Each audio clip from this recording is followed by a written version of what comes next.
새로운 청년도 보이고 제가 어제 책을 읽으면서 한 목사님이 책에서 이렇게 말씀하신 것을 보았습니다.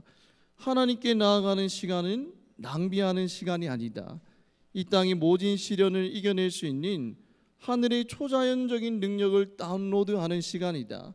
10분 기도함으로써 10년 노력해도 안 될 일을 해낼 수 있다. 변변찮은 자신의 능력을 의지하지 말고 하나님께 부르짖으라라고 그렇게 말씀하시더라고요. 우리 한번 구호 외쳐볼까요? 하루 10분 말씀 보고 하루 10분 기도할 때 인생이 변화됩니다. 아멘. 오늘 말씀 제목은 경쟁에서 관계 안으로 라는 제목으로 말씀을 나누도록 하겠습니다. 2020년 통계를 봤어요. 통계를 보니까 이 태어난 아기가 27만 명이래요. 2020년 기준으로. 그런데 사망한 사람은 몇만 명일까요? 30만 명이라고 합니다. 그러니까 이 태어난 사람보다 사망자 수가 많아서 인구가 자연 감소하는 현상을 데드크로스라고 하거든요. 이 데드크로스 현상이 지금 이 한국 땅 가운데 일어나고 있는 거예요. 2020년 한국의 합계 출산율은 0.84명이래요. 세계에서 가장 적다고 합니다. 이 합계 출산율이 2%는 넘어야지 인구가 유지될 수 있는데 한국은 0.84로 심각한 수준이라고 해요. 그래서 이 수치는 역사상 있었던 전쟁이나 전염병보다 더 빠른 감소 속도라고 합니다. 제가 인터넷 한 기사에서 이렇게 한국의 저출산의 원인을 찾아봤는데 이 기사는 이렇게 말하더라고요. 과도한 경쟁이 저출산을 부른다라고 그렇게 기사를 냈더라고요. 이 청년 인구의 54%가 이 수도권에 밀집되어 있대요. 54%가. 근데 그 청년들은 과도한 경쟁으로 인해서 삶의 만족도를 잃고 불안정한 노동시장과 높은 주거 비용에 좌절을 한다고 합니다. 그렇게 되니까 이제 결혼을 포기하게 되고 또 결혼을 해도 자녀를 포기하게 된다는 거예요. 이 수도권의 과도한 경쟁이 저출산을 일으킨다라고 이 기사에서는 말하고 있었어요. 그리고 한 외국인이 한국인을 바라봤을 때 이런 생각이 든대요. 한국인은 매우 효율적이고 똑똑하지만 경쟁심이 너무 심하다. 학생 때부터 매일 학원에 가고 새벽까지 공부하는 삶은 우울증과 자살을 이끄는 요인 중에 하나다라고 그렇게 외국인이 이 한국인을 바라본 시각이 이렇습니다. OECD 국가 중에 청소년 자살률 1위가 어디죠? 한국이에요. 치열한 경쟁 가운데에서 살아가기 때문에 그런 좀 좋지 않은 열매들이 맺히는 거 아닙니까? 우리는 정말 치열한 경쟁 시대 가운데 살아가고 있어요. 그래서 사람들은 헬조선이라 그러잖아요, 그죠? 이 경쟁 가운데에서 열심히 공부해도 취업이 되지 않는 그런 인생들 아닙니까? 또 열심히 공부해서 취업을 해도 정말 돈을 모으기 힘든 그런 삶을 살고 있습니다.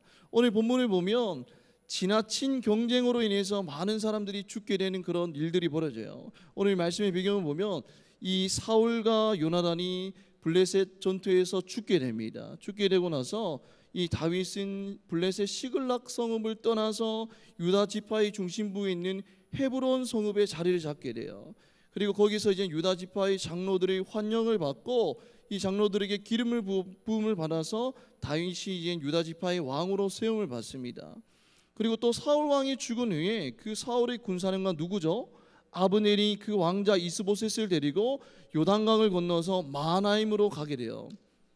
이 마하나임에서 이 군사령관 아브넬이 주축이 되어서 이 사울의 아들 이스보셋을 왕으로 그렇게 세웁니다.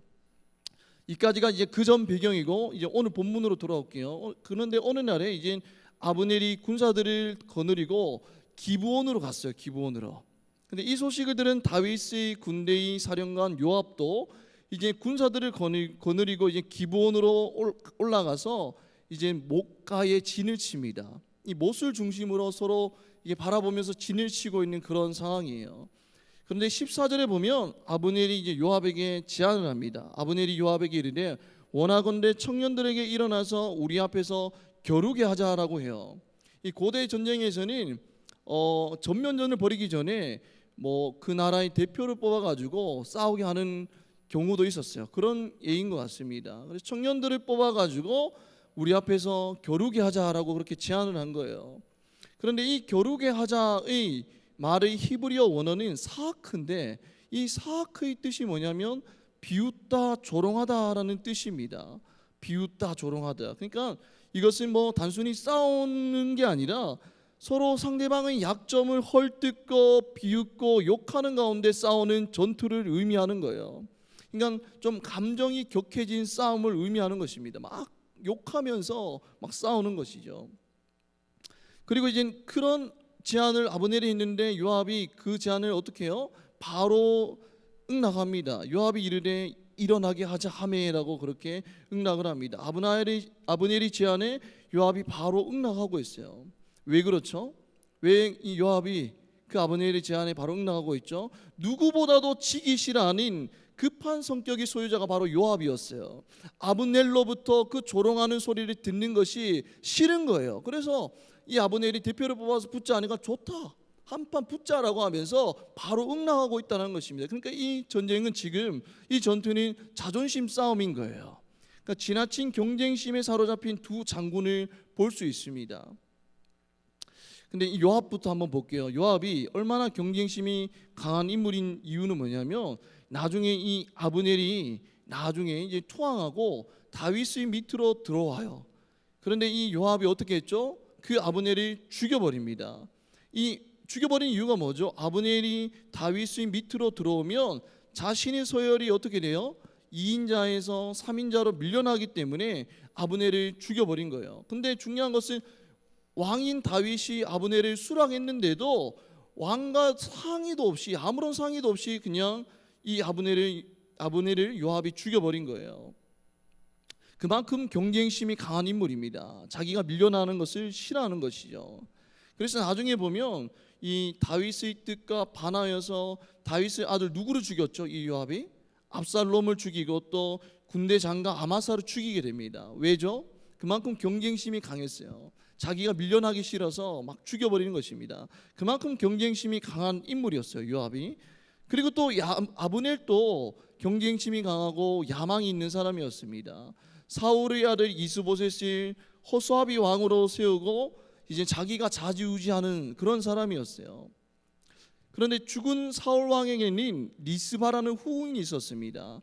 근데 이 아브넬이 리스바와 잠자리를 가지게 돼요. 그런데 당시 왕의 후궁이나 첩을 건드린다는 것은 뭐에 대한 도전이에요?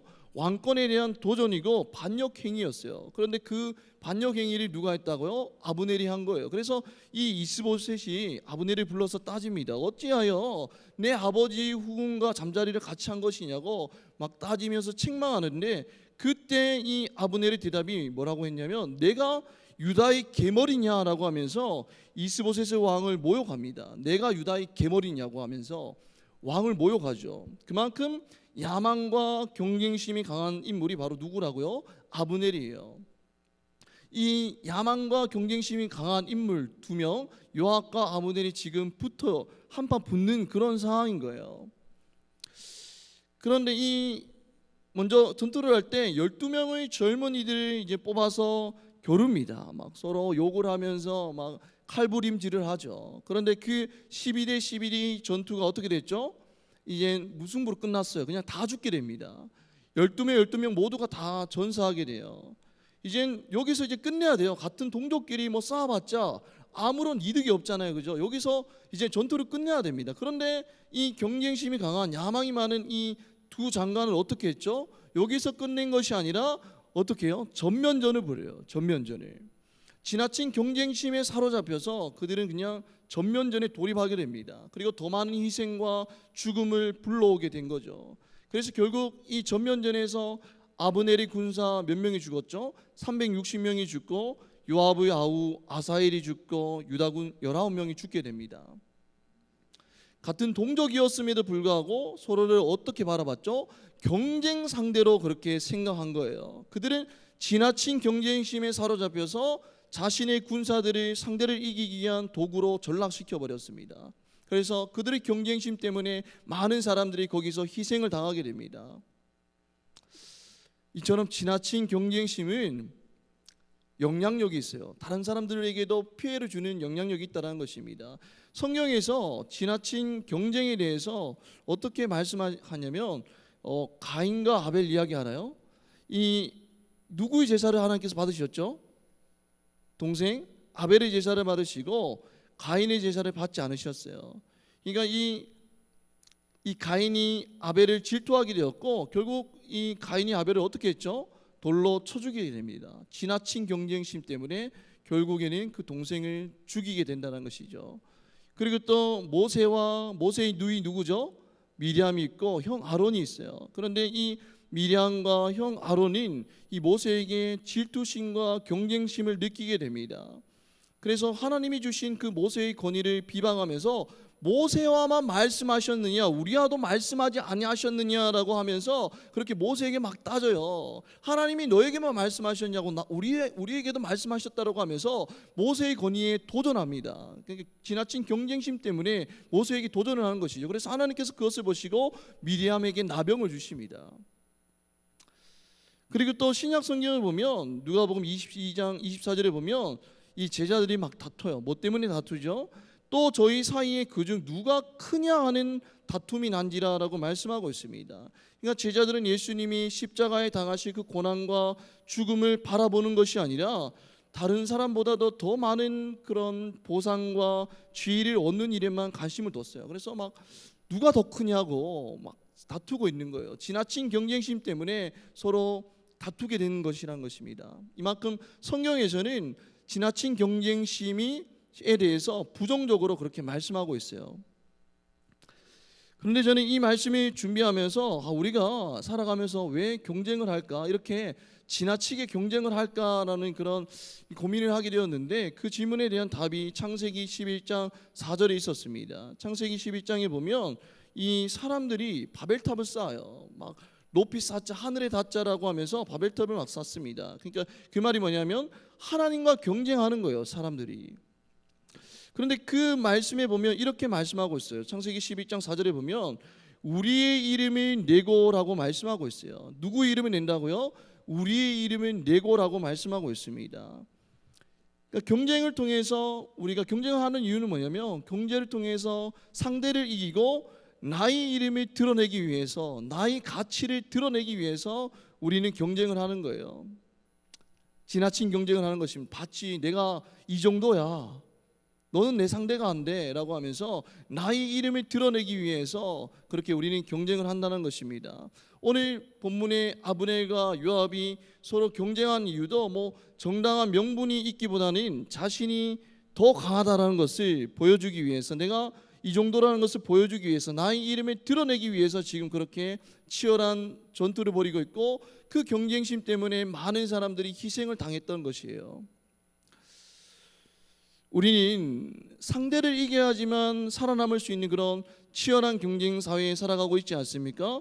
이 고등학교도 그래요. 고등학교 때부터 이 입시 준비를 하잖아요, 그죠? 그러면 이 다 경쟁 상대예요. 내 옆에 앉아 있는 친구도 경쟁 상대입니다. 왜냐하면 상대 평가잖아요, 그죠? 그리고 또 대학교에 가면 학점도 상대 평가입니다. 그러니까 내 옆에 앉아 있는 학우들이 다 경쟁 상대인 거예요. 이 친구를 이겨야지만 내가 좋은 학점을 받을 수 있어요. 그리고 또 공무원 시험 준비도 그렇잖아요.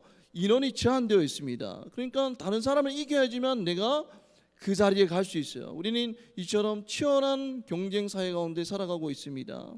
그리고 그 상대를 이기기 위해서 우리는 눈에 보이는 스펙을 쌓고 경험을 쌓고 성과라는 그런 바벨탑을 계속 쌓아 나가고 있습니다. 공부를 하는 목적이 뭡니까? 여러분들이 정말 공부를 하는 목적, 열심히 공부를 하는 목적, 일하는 목적이 뭡니까? 하나님이 나에게 주신 비전을 위해서 공부하는 것이 아니라 상대를 이기기 위해서 공부하게 되는 나의 모습을 마주할 때가 있지 않습니까? 그래서 저는 뭐 고등학교 때 이런 친구들도 봤어요. 시험 기간인데 노트를 안 빌려줘요. 열심히 노트에 있는 거를 막 안 빌려주는 거예요. 왜죠? 경쟁에서 이기기 위해서 노트를 안 빌려주는 거예요. 우리는 결국 상대를 이길 때에 나의 가치가 높아진다라고 생각합니다. 그리고 상대에게 지면 나의 가치는 낮아진다라고 생각해요. 그래서 우리는 인스타에도 막 상대보다 더 좋아요를 많이 받아서 많이 받는 것이 나의 가치가 올라간다라고 생각해요. 상대보다 더 많은 팔로워 수를 얻는 것이 나의 가치가 올라간다라고 생각합니다. 유튜브에서 구독자 수가 많은 것이 나의 가치가 올라간다라고 생각하는 거예요. 시험에 합격하면 내 가치가 높아진다라고 생각하고, 시험에 떨어지면 내 가치가 낮아진다라고 생각합니다. 취업이 되면 내 가치가 높아지고, 취업에서 떨어지면 내 가치가 낮아진다라고 생각하죠. 우리는 경쟁을 통해서 우리 가치를 결정할 때가 있어요.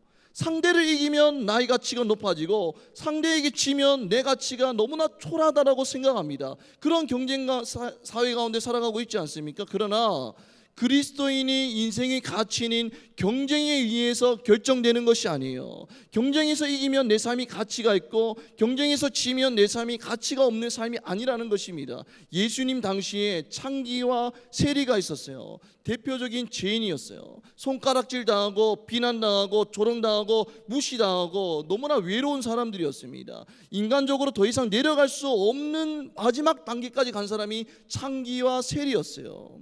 다른 사람들 기준에서는 정말 가치가 없는 존재들이었어요. 쓰레기 같은 존재들이었습니다. 창기와 세리는. 그리고 자기 자신들조차도 내 자신은 너무나 가치가 없는 존재라고 그렇게 여겼을 것이에요. 그런데 그렇게 스스로를 가치가 없다라고 여겼던 사람들, 그리고 다른 사람들조차 가치가 없다라고 여겼던 그 사람들이 인생이 변하게 됩니다. 누구를 만나면서? 예수님을 만나면서 새로운 존재가 돼요.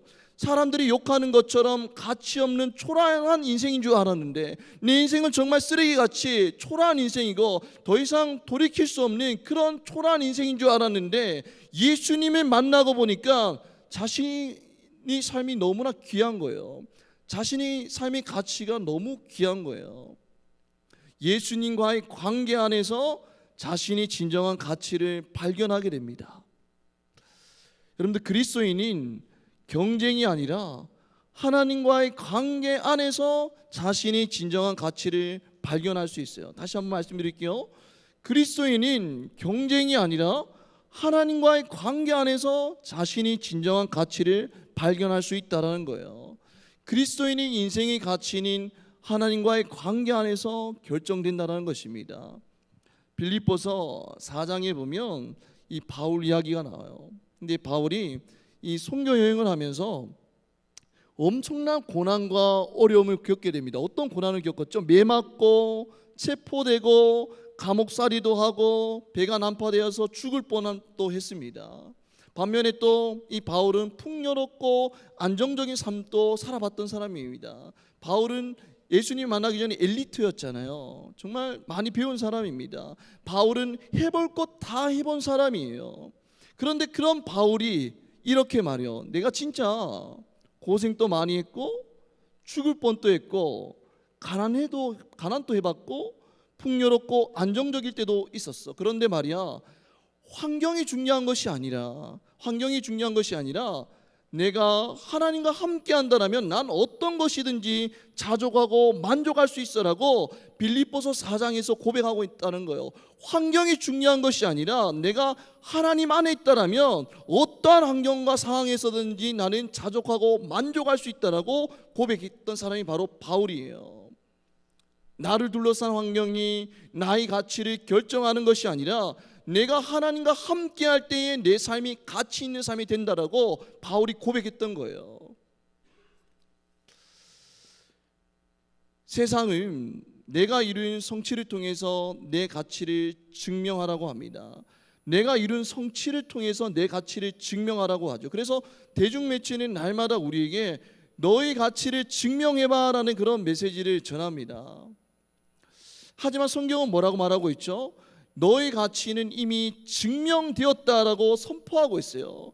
성경은 여러분들에게 말합니다. 너의 가치는 이미 증명되었다라고 말씀하고 있죠. 로마서 5장 8절 말씀 우리 한번 읽어보도록 하겠습니다. 로마서 5장 8절 말씀 우리 다 같이 한번 읽어보겠습니다. 시작.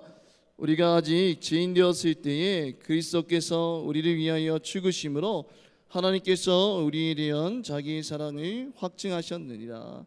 아멘. 우리의 가치는, 여러분들의 인생의 가치는 이미 2000년 전에 예수 그리스도께서 십자가에 달리심으로 확증되었어요. 하나님이 가장 아끼시는 독생자 예수 그리스도를 십자가에 내어줄 정도로 여러분들을 사랑한다라고 하나님이 이미 고백하셨어요. 그것이 여러분들의 가치인 거예요. 가장 아끼는 하나밖에 없는 예수 그리스도를 내어줄 정도의 가치가 있는 사람들이 여러분이에요. 이미 그 가치는 이미 십자가에 예수 그리스도께서 달려 죽으심으로 확증된 거예요. 어떠한 상황이라든지 어떠한 환경이라든지 간에 여러분들이 변함없는 진리예요. 하나님이 여러분들을 사랑하시고 세상 어떤 것들과도 바꿀 수 없는 귀한 가치가 있는 존재가 바로 여러분들이라고 성경은 확증하고 있습니다. 너는 내 사랑하는 자녀야. 남들이 누가 뭐래도, 남들이 욕해도, 남들이 너에게 손가락질을 하더라도, 남들이 너보고 부족하다 할지라 그렇게 말한다 할지라도 너는 세상에서 가장 귀한 존재야. 세상에서 어떤 것과도 바꿀 수 없는 내 자녀라고 하나님께서 말씀하시는 거예요. 그것이 여러분들이 가치인 거예요. 따라서 우리는 경쟁을 통해서 남을 이기며 우리 가치를 증명할 필요가 없어요. 남을 이겨서까지 내 가치를 증명할 그런 필요가 없다라는 거예요. 우리는 이미 하나님께 사랑을 받은 자녀예요. 우리는 존귀하게 여김을 받은 자입니다. 우리의 가치는 이미 십자가에서 증명되었어요. 이 변함없는 진리를 아는 사람은 경쟁을 통해서 자신의 가치를 증명하려고 아둥바둥 살아가는 인생이 아니라 하나님과의 관계 안에서 자유를 누리는 그런 인생이 된다는 것입니다. 저는 어릴 때에 참 경쟁과 비교 의식에 사로잡힌 사람이었습니다. 친척 명절에 친척들 모여도 막 너무 잘난 친척들밖에 없는 거예요. 그러니까 그 틈에서 내 자신이 너무 초라해 보이고 내 자신의 가치가 없어 보이는 거예요. 그래서 그 사람들에게 인정과 칭찬을 받으려고 아둥바둥 살아갔던 그런 기억이 있습니다. 그러나 예수 그리스도를 만나고 나서 예수 그리스도께서 저에게 말씀하셨어요. 너는 내가 사랑하는 자녀야. 내가 너를 사랑한다. 그 말씀을 듣고 이제 더 이상 남에게 인정받는 삶이 아니라 남의 인정을 통해서 내 가치가 결정되는 삶이 아니라 예수 그리스도 안에서 가치를 누리는, 가치를 인정받고 그 은혜를 누리는 인생이 되었어요. 여러분들은 어떤 인생을 살고 있습니까? 경쟁을 통해서 인정을 받고 그것이 여러분들의 가치가 되고 있습니까? 하나님과의 관계 안에서 진정한 가치를 누리고 있습니까? 여러분들 오늘 말씀을 통해서 한 주간 살아갈 때에 경쟁을 통해서 여러분들 가치를 누리는 삶이 아니라 하나님과의 관계 안에서 진정한 삶의 가치를 누리는 우리 믿음의 인생들 되시기를 주님의 이름으로 축복합니다. 아멘. 이 시간 우리 다 같이 찬양하며 나아가겠습니다.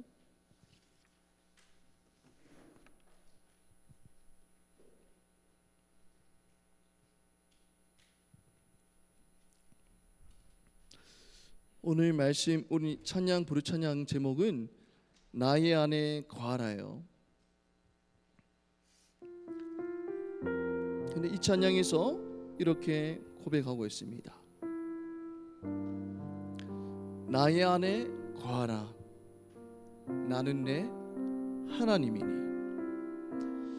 모든 환난 가운데 너를 지키는 자라. 그렇게 고백하면서 마지막에 내가 너를 보배롭고 존귀하게 여기노라. 너를 사랑하는 내 여호와라라고 고백하고 있다는 거예요. 세상은 여러분들에게 말합니다. 사단은 여러분들에게 말해. 너는 가치가 없는 존재야. 다른 사람과 비교했을 때 너무나 부족한 존재야. 그렇게 우리를 비방하지만 하나님은 여러분들에게 말씀하고 있어요. 세상에서 그 어떤 것과도 바꿀 수 없는 보배로운 존재야. 나의 안에 거하라라고 그렇게 말씀하고 있다는 거예요. 오늘 말씀을 기억하면서 우리 다 같이 이 시간 찬양하며 나아가겠습니다.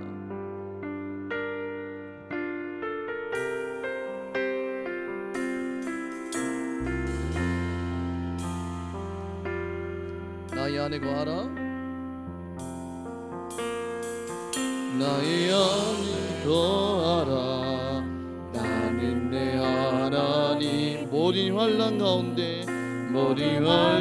가운데 너를 지키는 두려워하지 말라. 내가 널 도와줄게. 놀라지 말라. 놀라지 말라 내 손 잡아주리라. 다시 한번 고백하겠습니다. 나의 안에 거하라. 나의 안에 거하라. 나는 내 하나님. 모든 환난 가운데 모든 환난 가운데 너를 지키는 두려워하지 말라. 두려워하지 말라. 내가 널 도와. 놀라지 말라. 내 손 잡아주리라. 놀라지 말라. 내 손 잡아주리라. 내가 너를 지명하여 내가 너를 지명하여 불렀나니 너는 내 것이라. 내 것이라. 너의 하나님이라. 내가 너를 보배롭고 존귀하게 여기노라. 너를 사랑하는 내 영. 우리 처음부터 다시 한번 고백할게요. 나의 안에 거하라. 나의 안에 거하라. 나는 내 하나님. 모든 환난 가운데 모든 환난 가운데 너를 지키는 자. 두려워하지 말라. 두려워하지 말라. 내가 널 도와줄. 놀라지 말라. 내 손 잡아주리라. 놀라지 말라. 내 손 잡아주리라. 내가 너를 지명하여 불렀나니 너는 내 것이라. 내 것이라. 너의 하나님이라. 내가 너를 보배롭고 존귀하게 여기노라. 너를 사랑하는 내 영혼. 내가 너를 지명하여 불렀나니 너는 내 것이라. 내 것이라. 너의 하나님이라. 내가 너를 보배롭고 존귀하게 여기노라. 너를 사랑하는 내 영혼. 내가 너를 지명하여 불렀나니 너는 내 것이라. 내 것이라. 너의 하나님이라. 내가 너를 보배롭고 존귀하게 여기노라. 너를 사랑하는 내 여호와라. 천천히 고백할까요?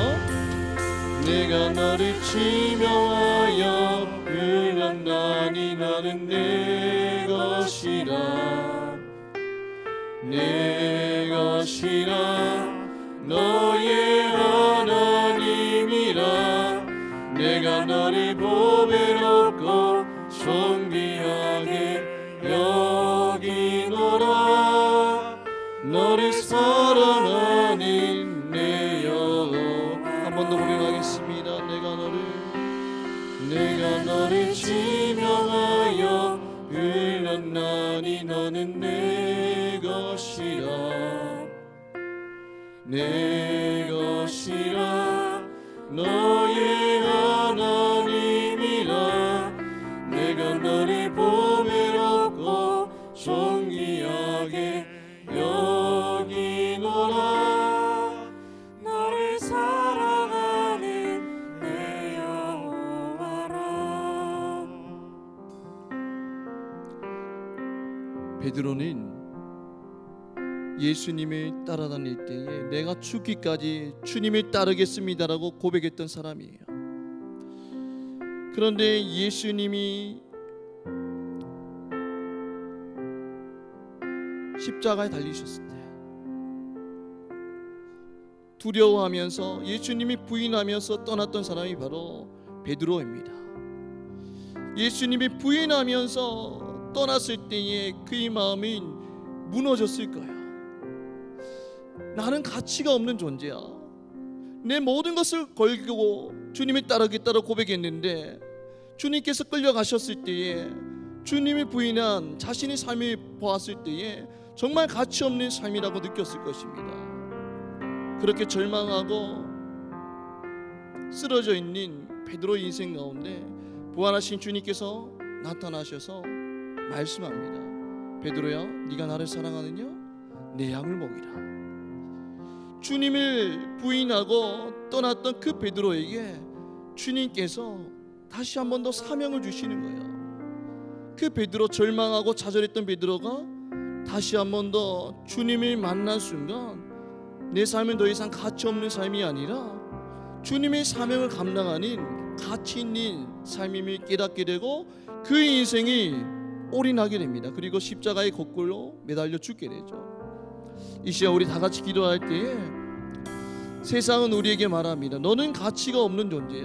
너는 쓸모없는 존재라고 말하지만 그럴 때마다 세상의 소리에 귀 기울이는 자가 아니라 네가 나를 사랑하느냐? 내 양을 먹이라라고 말씀하시니 그 주님의 음성을 듣고 주님의 관계 안에서 주님께서 우리에게 바라보시는 그 가치를 마음껏 누리며 살아가는 인생들 되게 해달라고 이 시간 주여 몸에 치고 기도하겠습니다. 주여, 하나님 이 시간에 하나님 우리가 없는 남은 청년들 함께 모여서 하나님 앞에 기도하며 나아갑니다. 하나님 세상은 날마다 우리에게 외칩니다. 하나님 치열한 경쟁 사회 가운데에서 너는 부족한 존재야. 너희 가치는 쓸모없는 인생이야. 너희 인생을 여기서 끝이야라고 날마다 세상과 사랑을 외칩니다. 하나님 그러나 우리가 너무 청년들 그런 세상의 소리에 귀 기울이지 않게 하시고 그럴 때마다 우리를 향해서 말씀하시는 주님의 말씀을 기억하며 하나님 오늘도 승리하는 자를 될 수 있도록 하는 축복을 해주시옵소서. 십자가에 달려 죽으심으로 십자가에서 우리를 향한 그 가치를 확증하셨던 그 예수님의 마음에 날마다 기억하게 하시고 나를 위해서 십자가에 달려 죽으시고 나를 위해서 모든 것을 내어주신 그 하나님의 사랑을 기억하게 하시고 나의 가치는 더 이상 쓸모없는 인생이 아니라 하나님 안에서 고배롭고 귀한 존재임을 깨닫는 우리 믿음의 인생들 될 수 있도록 하는 축복을 해주시옵소서. 하나님 아들을 소망합니다. 하나님 모든 것을 걸고 주님을 따랐던 그 베드로가 하나님 고난 가운데서 주님을 버렸을 때에 자신의 가치가 쓸모없는 분이라고 그렇게 생각했을지만 다시 한번 더 부활하신 예수님을 만나고 자신의 삶의 가치가 쓸모없는 문제가 아니라 주님 안에서 가치 있는 인생, 사명을 감당하는 가치 있는 인생이 되었듯이 하나님 우리 청년의 세상에서 주님을 위한 이야기하시고 세상이 주님 경쟁 가운데서 하나님 쓰러지고 자빠지는 인생이 아니라 주님이 나와 함께 하시고 주님이 나를 붙들어주시고 예수 그리스도의 핏값으로 산 존재임을 깨닫게 하시고 날마다 나는 가치 있는 존재임을 깨닫게 하시고 세상 가운데서 승리하니 우리 믿음의 청년들의 길 들어가는 축복하여 주시옵소서. 그리하여 사는 세상 가운데서 하나님의 능력을 드러내며 하나님의 영광을 선포하며 가는 곳곳마다 예수 그리스도의 복음을 증거하니 믿음의 성도 될 수 있도록 하나님 축복하여 주시옵소서.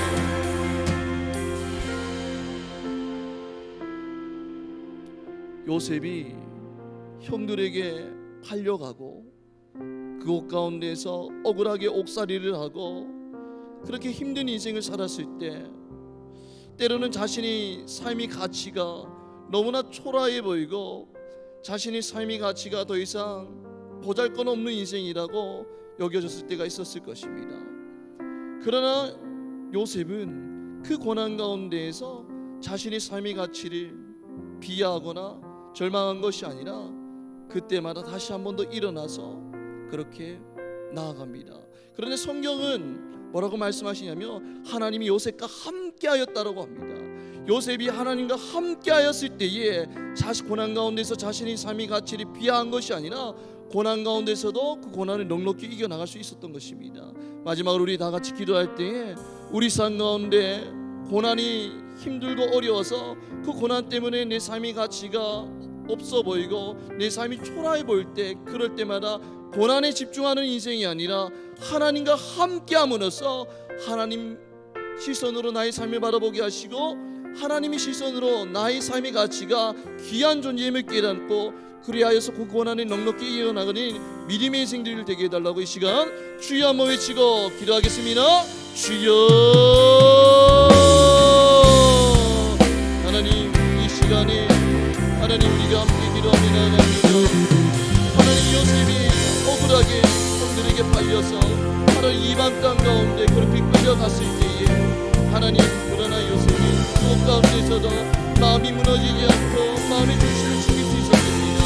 하나님 그 이유는 다른 어떤 것들이 아니라 하나님께서 함께 하셨음을 고백하며 나아갑니다. 하나님 우리 청년들 고난 가운데에서 때로는 경쟁이 우리 삶의 가치를 떨어뜨리고 우리 삶이 모욕하고 우리 삶이 너무 초라해 보일지라도 그럴 때마다 나는 어떤 것들에 집중하는 인생이 아니라 하나님의 말씀을 바라보며 하나님께서 나를 향한 그 시선으로 나를 바라볼 수 있는 인생을 낼 수 있도록 하는 친구가 이루시옵소서.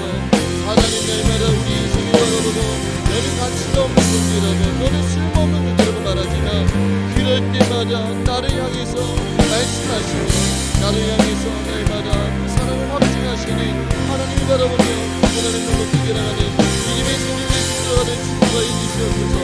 우리를 너무나 사랑하셔서 예수 그리스도의 십자가에 내어주시고 예수 그리스도를 통하여서 우리를 다시 그 하나님의 그들을 날마다 뛰어가게 하시고 날마다 같이 예수를 살아가게 하시고 세상 가운데서 하나님의 사명을 감당하며 믿음으로 행하는 우리 믿음의 생명을 낼 수 있도록 하나님 축복하여 주시옵소서.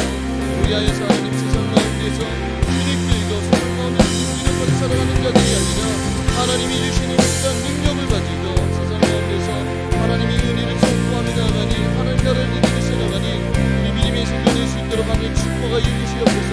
하나님 날마다 하나님의 관점으로 내 자신을 바라보게 하시고 하나님의 시각으로 내 자신을 바라보게 하시고 나는 하나님 안에서 가치 있는 존재임을 깨달을 때에 하나님의 사명과 하나님 은혜를 마음으로 부리는 우리 믿음의 청년이 될 수 있도록 축복하여 주시옵소서.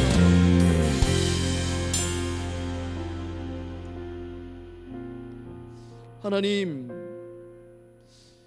이 치열한 경쟁 사회 가운데에서 때로는 남과 비교했을 때 내 자신이 너무나 초라해 보이고 내 자신이 가치 없는 인생으로 보일 때가 있지만 그럴 때마다 세상이 주는 소리와 세상이 주는 관점으로 내 자신을 바라보지 아니하게 하시고 그럴 때마다 나를 향한 하나님의 사랑을 바라보는 인생들 될 수 있도록 축복하여 주시옵소서. 이미 2000년 전에 예수 그리스도께서 십자가에 달리심으로 우리를 향한 사랑을 확증하셨음을 믿고 내 삶이 더 이상 가치 없는 삶이 아니라 그 어떤 것과도 바꿀 수 없는 가치 있는 삶임을 깨닫게 하시고 세상 가운데서 하나님의 능력을 드러내며 하나님의 능력을 선포하며 당당하게 살아가는 우리 믿음의 청년들 될 수 있도록 축복하여 주시옵소서. 사랑의 말씀 우리 주 예수 그리스도의 이름으로 기도드립니다. 아멘.